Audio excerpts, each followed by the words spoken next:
Welcome to Just Relationships, the show that offers you concrete ways to make your relationships better. Whether it's your boss, your spouse, your children, or your friends, the quality of your relationships in life directly affects how you feel about yourself and the success you achieve. Your host, Dr. Duffy Spencer, a psychotherapist, telecoach, author, and seminar leader, will interview top experts to help you learn to manage this essential part of your life. And now, here's your host, Dr. Duffy Spencer. Greetings to you. Well, I'm sure you've heard about emotional baggage. Common term, we've heard it for years. Do you have any? Do you know if you have any? Do you know people who have emotional baggage? And if so, can you tell? Would you like to get rid of any emotional baggage that you may have? Believe it or not, there is a way. Stay tuned because I am very happy to introduce you to Dr. Bradley Nelson, who is a holistic physician and the author of The Emotion Code, How to Release Your Trapped Emotions for Abundant Health, Love, and Happiness. Welcome, Dr. Brad. Thank you, Dr. Duffy, for having me back on your show. I'm really excited. This is going to be fun. Oh, that's great. So would you say that emotional baggage is trapped emotions? Absolutely. That's what emotional baggage is. Okay. And, it's funny because we say things like, that guy, he just got a lot of emotional baggage, or she's got a lot of emotional baggage, not realizing that there's a profound truth in that statement, that emotional baggage is a real thing, and we now know what it is and how to get rid of it. Wow. So tell us what you learned. Last week you were telling us about the fact that there is so much dis-ease is basically emotional dis-ease. And what we thought to be, as you said, you were a regular physician doing the brick and mortar thing, the bones and the muscles and the blood and the cells and all of that. And then you had a couple of profound experiences yourself with patients where somehow you worked with them and helped them release some emotions. And their physical pain was actually released as a result. And it sounds like this really changed your whole life, Dr. Brad, and your whole career direction. Well, it really did, because you see, as a holistic physician, I was trying to really get to the roots of why my patients had symptoms, what was really going on with them. And I didn't want to give them a Band-Aid, metaphorically speaking, and send them on their way. I wanted to actually get to the roots of it and really fix what was going on with them. And I have to tell you, there's a spiritual side of this to this whole, the creation of this whole work, because going into the healing arts was literally an answer to prayer for me. I had a very literal, very powerful answer to prayer when I was praying about what to do with my life. And when I got into practice, I got in the habit of asking for help from up above with each person that I saw, because I knew that there's a higher power, and if you ask, you receive, and you can get help. And so I thought, boy, I need help. So it was a totally private, totally personal thing. But each time I would see somebody, I would just take a moment and just direct my thoughts to heaven and ask God to help me. Well, as time went on, there was more and more information that came through to me. And one of the key things that I learned is that every disease process that we suffer from, with very few exceptions, all of the mental, all of the emotional, all of the physical symptoms that we suffer from have an emotional component. And what I found during my in the years that I was in practice, 17 years in a brick and mortar practice, during the last 10 years I was in practice, most of my patients that I saw had been told there was no cure for them at all. No cure available in Western medicine. And yet the vast majority of them were able to get well, with just a few exceptions, from all of these supposedly incurable problems. And one of the keys was, the biggest key really, was finding and removing their emotional baggage, you see. And as I talked about on the last show, emotional baggage is a real thing. When you experience an intense emotion, Maybe you're going through a breakup, or maybe you're at a funeral or something else, or maybe somebody cut you off in traffic and you're really upset.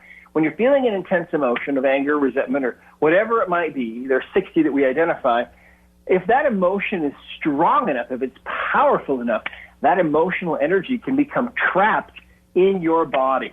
And a trapped emotion is what we call this. And a trapped emotion is literally a little ball of energy from about the size of a baseball to about the size of a cantaloupe. We all have these, every single one of us. But getting rid of these can change your whole life. And what I saw in practice during those years was that getting rid of people's emotional baggage helped me to get people who were incurably sick well. But I saw all kinds of other things too. I saw depression just disappear, anxiety, phobias, panic attacks, PTSD, eating disorders, self-sabotage of all kinds. But then one day something was shown to me that took it even deeper. What happened was my wife had a dream, and when she woke up in the morning after having this dream, she asked me if I would help her to decipher what this dream meant. She didn't know what it meant. She knew it had to do with her health and well-being. And as I was trying to help her understand what this dream meant, it was shown to me what was going on with her. She was born into a very volatile family. Like a lot of people, her father was a rageaholic. Her whole home life, all those years, everyone was walking on pins and needles all the time. Nobody knew when Dad was going to blow up or at who. And so by the time she was 2 years old, she felt like her heart was going to break. And her subconscious mind created a wall around her heart. And that wall was made from the emotional energies that had become trapped in her body. And what happened with her, she had this since she was 2 years old, this wall of energy around her heart. And it was an invisible thing. Nobody knew that it was there. But these are the symptoms that she had. And think about your own life. If you're listening here, she was very prone to depression and anxiety. It was easy for her to feel negative emotions, harder to feel positive ones, harder to feel love, harder to really connect with people.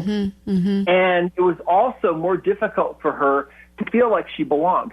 Any group that she was ever with, even people that she'd known, even friends she'd known all of her life, she never really, truly felt like she belonged. She always felt like she was the outsider, like the odd person out, and like she was standing on the outside looking in. Until we started releasing these emotions from her wall, this wall around her heart, and it took some time, but when that last one was released, she suddenly felt like she was on the inside looking out, and all of those things changed for her. Well, when we discovered this, when this was shown to us from up above, really, I thought at first that maybe this was something that only my wife had. But it didn't take long before I saw this on somebody else. There was a woman who came in to see me. I want you to listen carefully to this story because it's really profound. A woman came in to see me for neck pain. She'd seen a couple of other doctors. They weren't able to help her, so she comes in to see me, and I'm talking with her, and she's telling me that she's single. She hasn't dated in 8 years. She has no interest in dating. She's never going to date again, in fact. She's going to die single. And she was a nurse. She was only 38 years old, and she was an attractive person. And I said, well, why do you feel that way? What happened to you that made you feel that way? And she said that 8 years before, she was really deeply in love with this guy who dumped her and broke her heart. And that was it. She hadn't dated since then.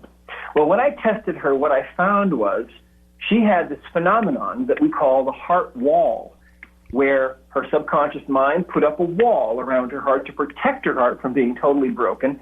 And there were three emotions that were making up this wall, or in other words, three layers to this invisible wall of energy around her heart.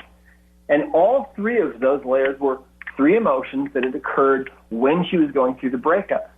So I released those. It probably took about 10 minutes to take all three of those down, and suddenly her body said the wall was gone through testing, and the neck pain was suddenly gone. And so that was great because the neck pain was actually being caused by this wall around her heart.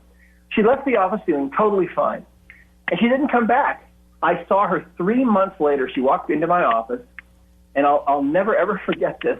She looked fantastic. And I said, hey, you look great. I haven't seen you for a while. How are you doing? What's going on? And she said, my neck has been fine since I was here. But, she said, you removed that heart wall from me, and that really worked. She said, about 2 weeks after I was here, I found out my childhood sweetheart has been living right around the corner from me 8 years. And we're dating, and we're in love. Wow. And they asked me to marry him. And I just thought, wow, what an amazing shift. You see, back in the 60s, when we started doing heart transplants, people would come back fairly often and relate strange things. They would talk about how their taste in music or food or sports had radically changed.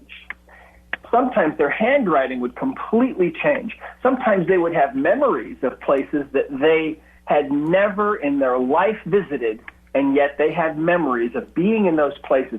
And in every case, when they were connected with the family of the donor, they found, yes, that's my son's handwriting that you have now. How spooky would that be, right? There are entire books written about this.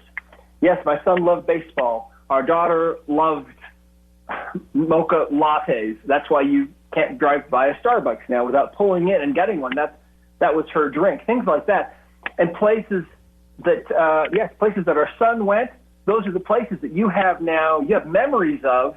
How is that possible? Well, the heart retains the memories of the things that we really love, the true affinities, and it's called cellular memory.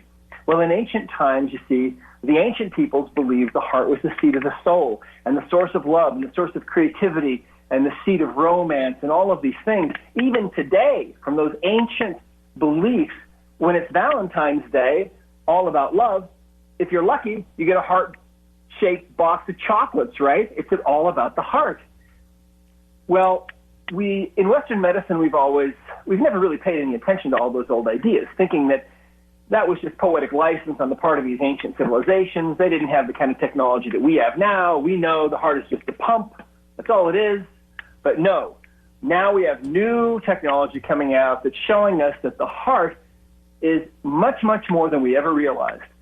It's by far the most powerful organ in the body. It puts out an enormous magnetic field that it sends out around the body up to 12 feet in diameter. And they've done studies where they have shown that in the laboratory, if you're feeling love or affection for another person, your heartbeat will become measurable in the brain waves of that person that you're feeling love or affection for. Think about that. Wow. So 12 feet, what huh? happens, wow. Right? 12 feet, yes. 12 feet. Oh, and even beyond that, I think that's as far as they've measured it, but we think it goes way beyond that. So anyway, what happens is, if you can think back to a time in your life where you felt like your heart was going to break, think of those sensations. It might feel like there's an elephant sitting on your chest, like you're choking, like you can't breathe. And we call that heartbreak. What's really going on is that your heart is under assault. And to prevent that heart, that most important, most delicate part of you from being totally broken, the subconscious mind will put up a wall. And this is a universal thing. We've seen it on every continent. And we have found that about 93% of people have this phenomenon going on. Now, the problem is, what it does to us is it diminishes our lives. It interferes with your ability to give and receive love. It interferes with your ability to really manifest that perfect blueprint for your life that is contained in there, in that heart of yours. It's the most amazing thing. And we get testimonials from all over the world about this and how it changes people's lives. Got one recently from a woman in her 80s, said that she had never experienced happiness in her life. Had a very difficult, very joyless life, very hard, until her heart wall was removed. And now she can't wipe the smile off of her face. She just wishes that she would have found out about this earlier. I got a testimonial recently. Yeah.